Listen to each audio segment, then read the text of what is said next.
15 मई को इन्होंने ये कॉकरोच वाला बयान दिया।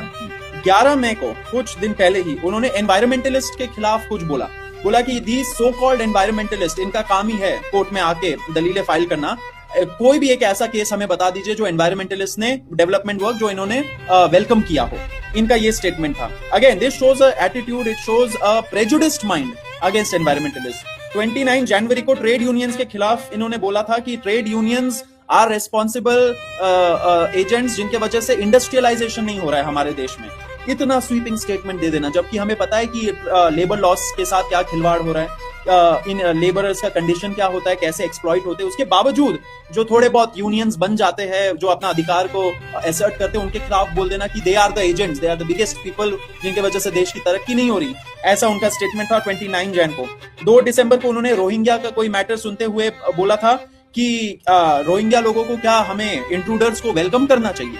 अब देखिए उनके सामने केस कितना सेंसिटिव था कि एलिगेशन था कि पुलिस वालों ने कुछ लोगों को उठा के पुश बैक कर दिया, फेंक दिया दूसरे देश के अंदर। तो ये सारे लीगैलिटी को ना समझ के उन्होंने एक ऐसा इनसेंसिटिव कमेंट दिया कि इंट्रूडर्स को हम लोग क्या वेलकम करेंगे।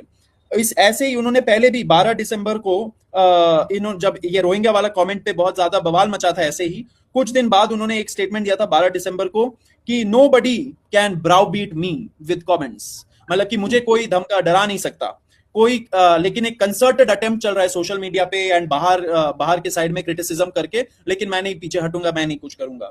3 मार्च 2025 को उन्होंने जर्नलिस्ट लोगों के खिलाफ जिन्होंने ये जो बियर बाइसेप वाला केस चल रहा था उस टाइम पे, उस पे मैंने भी कुछ लिखा था कि फ्रीडम ऑफ स्पीच वगैरह के मामले पे उन्होंने कोर्ट में बोला, सबके सामने ओपन कोर्ट में, कि some brainless people are writing on free speech, we know how to handle them also। ये कोई भाषा है चीफ जस्टिस, कोई जज की, सुप्रीम कोर्ट के जज की। मई 2025 में भी उन्होंने महमूदाबाद वाला जो अशोका प्रोफेसर महमूदाबाद वाला केस था, उसमें भी उन्होंने बोला था we know how to handle them also. तो बताइए ऐसे धमकियां आ रही है, ऐसे कमेंट्स आ रहे, and not 1 time 2 time 3 time, these are 3 4 5 7 times ऐसे कमेंट्स आए हैं पिछले 2 सालों में।